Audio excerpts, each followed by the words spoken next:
좋아요, 구독. 그럼 저희 첫 종목부터 구조를 좀 해보도록 하겠습니다. LNF를 좀 구조해 보도록 하겠습니다. 유튜브 실시간 채팅창에 좀 문의가 들어와 있었는데요. 지금 시간 기준으로 5% 넘게 빠지면서 16만 8천 원 선 정도를 지나가고 있습니다. 추막풍님께서 채팅창에 좀 남겨주셨습니다. LNF 싸다고 샀더니 사자마자 물렸네요. 손절 고민됩니다라고 댓글을 남겨주셨어요. LNF의 주가 사실 연초와 비교했을 때 반 정도로 좀 내려간 수준입니다. 반등 시점이 어느 정도일지 좀 궁금한 상황인데 어떻게 좀 체크를 해봐야 할까요? 네, 우선은 사실 2차 전지에 대한 투심이 조금 개선이 됐다가 나빠졌죠. 오늘 제가 좀 전에도 오늘 시장 상황 말씀드릴 때 2차 전지주에 대한 하락으로 인해서 시장의 조정이 좀 더 깊어졌다라고 말씀을 드렸죠. 코스닥의 2차 전지주의 조정 중에서 에코프로, BM, 에코프로 다음이 LNF였죠. 시가총액이 굉장히 큽니다. 6조예요. 6조, LNF가 6조 1천억 정도 되는데 근데 조정이 5%까지 오늘 장중에 계속적으로 좀 하락을 하고 있는 그런 모습들 나오고 있죠. 우선 오늘 하락만 놓고 보면 2차 전지주가 전체적으로 조정을 받고 있고 그리고 유동성에 대한 우려감들이 시장에 있고 그러면서 2차 전지주가 조정을 받았다라고 보시면 되겠습니다. LNF에 대한 상승 보면 11월 28일부터 상승이 진행이 됐고요. 그리고 하락은 최근 들어서는 조금씩 조정이 섞였어요. 다시 12월 달 들어서 12월 5일 조정받고 6일 상승했다가 7일 조정받고 8일 상승했다가 10일, 12일 그리고 오늘 13일까지 이번 주 3일 내내 3일 동안 10%좀 넘게 하락했죠. 이런 하락하는 모습을 보여줬는데 유동성 기대감이 이 11월 하순부터 굉장히 많이 늘어났죠. 주가가 좋았습니다. 그러면서 LNF도 올라갔다가 최근 들어서 유동성 좀 쉬는 모습들 나오면서 LNF 주가가 하락을 했어요. 회사는 달라진 게 없죠. 회사는 똑같이 2차 전지 소재하고 있고요. 그런데 주가가 올라갔던 건 유동성에 대한 모습들로 인해서 오르락 내리락하는 그런 모습들 보여줬고 오늘 같은 경우는 투신이 좀 매도를 많이 하고 있는데 이런 부분들 본다라면 2차 전지주에 대한 전체적인 투심을 보는 게 LNF의 주가 방향성에는 가장 중요한 상황이다라는 거를 알 수 있을 것 같고요. 그래서 금리 인하 기대감에 상승했던 부분들 좀 빨리 상승했다라는 점 그런 부분들이 있었기 때문에 이런 부분에 있어서 일정 부분 좀 조정을 받고 있는 그런 상황이다라고 보시면 되겠습니다. 사실 차트만 놓고 보면 많이 안 오른 것 같은데 14만 원 정도였던 주가가 지난달 말에 그런데 주가가 거의 한 19만 원 정도까지 갔다가 다시 하락을 하고 있는 모습이죠. 오늘 하락을 했어도 지난달 하순 정도에 시작했던 14만 원 초반 주가보다는 약 한 20% 높은 상황이에요. 이런 부분들 본다라면은 주가 상승에 대해서 완전 되돌림 현상까지는 아니더라도 상승분이 너무 빨랐기 때문에 일정 부분 좀 조정한다라고 보시면 되겠고요. 차트적으로 놓고 보면 한 21선이 16만 5천 원 정도 됩니다. 그리고 조금 더 아래로 보면은 61선이 16만 원 1천 원 정도 되거든요. 여기가 붕괴되지 않으면 지금 자리 정도에서는 어느 정도 좀 지켜주고 횡보할 가능성이 있고요.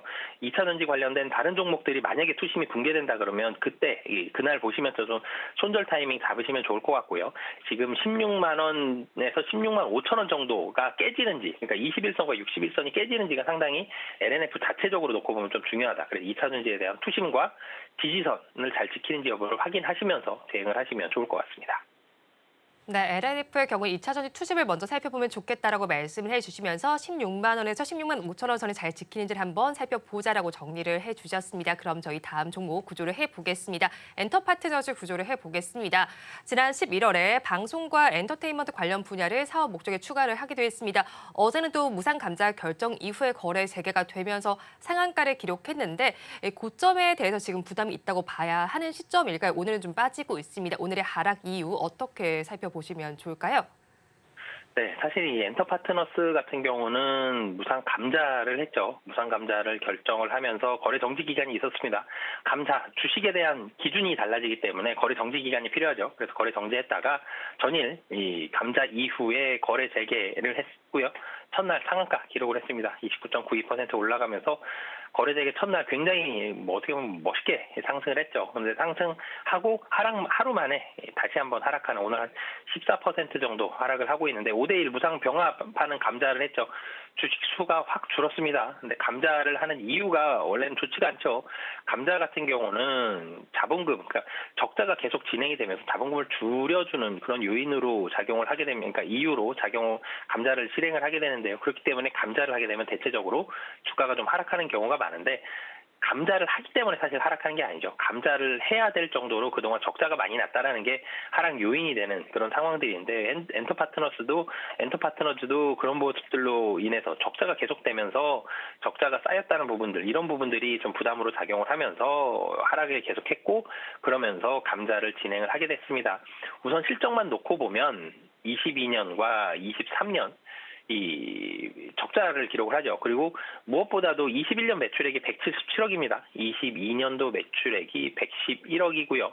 그리고 23년도 3분기까지의 매출액이 60억이 채 되지가 않습니다. 이런 부분들 본다라면 매출액이 또 많이 줄었죠. 매출액에 대한 이 감소는 사실 실적이 흑자와 적자 뭐 이런 부분들이 반영이 되는 부분, 이 변동이 되는 부분보다도 더 안 좋게 보는 게 사실 매출액이 줄어드는 거거든요.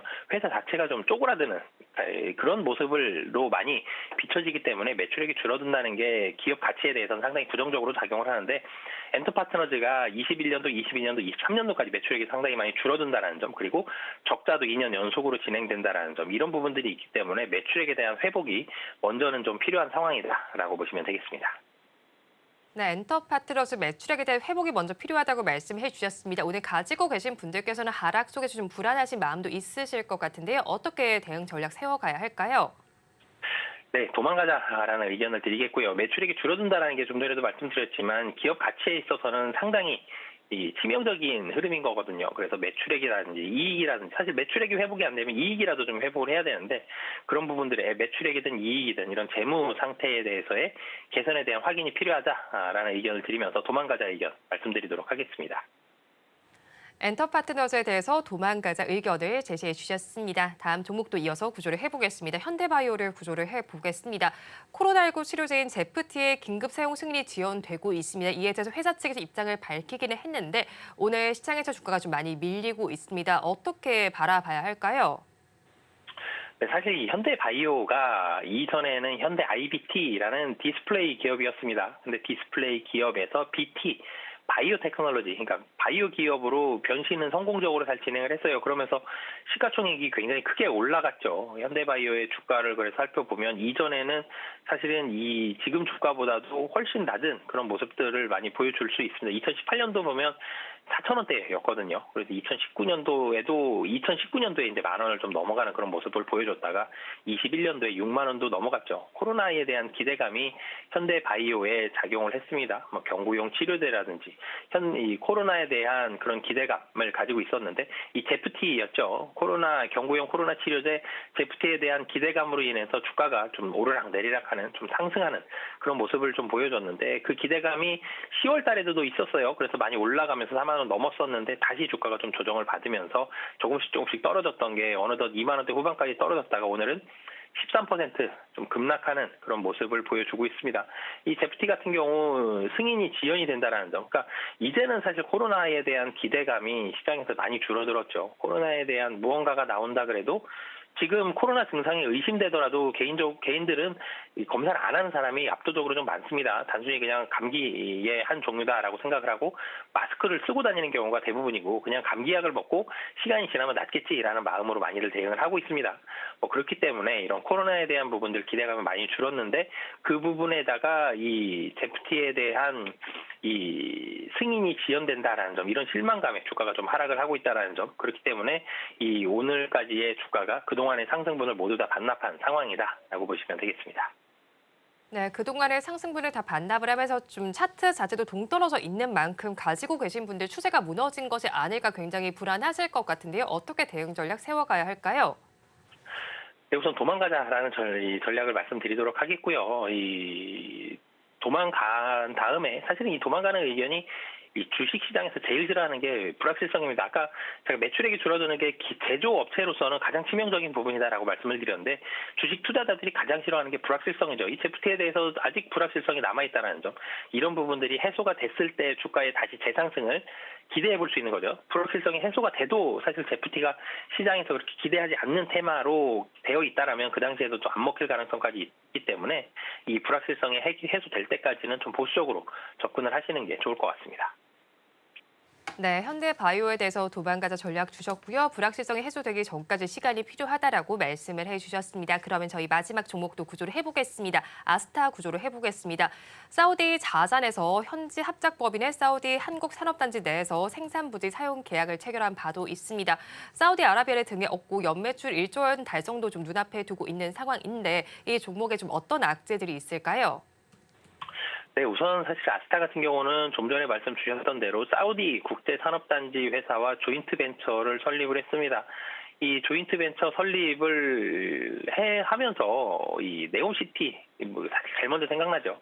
이 네옴시티와 같은 정부 발주의 수혜를 입을 것으로 기대를 하고 있는데 사실 기사는 이렇게 났죠. 근데 이 기대감이 적용이 됐다라면 주가가 큰 폭으로 상승을 했어야 되는데 이 12월 7일 날 이 기사가 났는데 12월 7일 날은 하락했고요. 12월 8일 날 3% 상승했다가 어제와 오늘 이틀 동안 한 16% 정도 하락하는 그런 모습을 보여주고 있습니다. 그러면 주가가 하락하는 이유는 이 사우디에 대해서 주가가 급등을 했다라면은 이 부분이 좀 상쇄됐어야 되는데 그럼 사우디 외에 그럼 어떤 하락에 대한 요인이 있느냐 이런 부분들을 좀 살펴봐야 되거든요.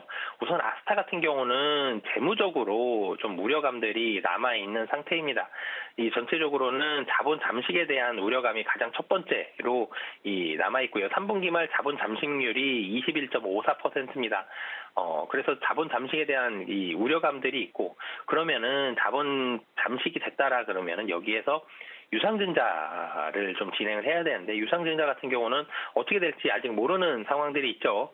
그러면서 유상증자, 관리 종목에 대한 우려감들 이런 부분들이 같이 있다라는 점 그렇기 때문에 이 아스타에 대한 주가가 좀 하락을 하고 시장에서 우려감을 가지고 있고요. 그리고 또 한 가지는 아스타의 주식 담보대출이 최대 주주의 주식 담보대출이 남아 있습니다. 지금 두 곳의 저축은행에 주식 담보대출을 받아 있는데 한 곳에 대한 담보대출 만기일이 12월 30일인데 최근에 주식 담보대출 만기 연장이 힘든 경우들이 상당히 좀 많거든요. 이런 부분들에 대한 우려감들도 남아 있을 수 있다라는 점 이런 부분들까지 좀 복합적으로 염두에 두시면서 아스타 대응을 하셔야 될 것 같습니다. 네, 아스타에 대해서 엄두할 부분이 좀 많은 것 같습니다. 그런 만큼 주가도 좀 상승세를 좀 타다가 또 급락세가 좀 이어지고 있는 상황인데 가지고 계신 분들 이 시점에서는 어떻게 대응을 해나가야 할까요? 네, 아스타가 가지고 있는 이 문제점 두 가지가 상당히 좀 치명적입니다. 주식시장이 주식에서 가지고 있을 수 있는. 한 가지는 최대 주주의 오버행 이슈거든요. 오늘 급락 종목 중에 하나 이오플로우가 최대 주주의 이 매도가 나왔기 때문에 주가가 급락을 하고 있죠. 그래서 최대 주주의 주식 담보대출에 대한 우려감이 하나 있고 또 하나는 회사 근본적인 문제, 재무적인 문제가 또 하나 있죠. 이 두 가지 악재가 다 겹쳐 있다라는 점 이런 부분들 봤을 때는 좀 도망가자 의견 드리도록 하겠습니다.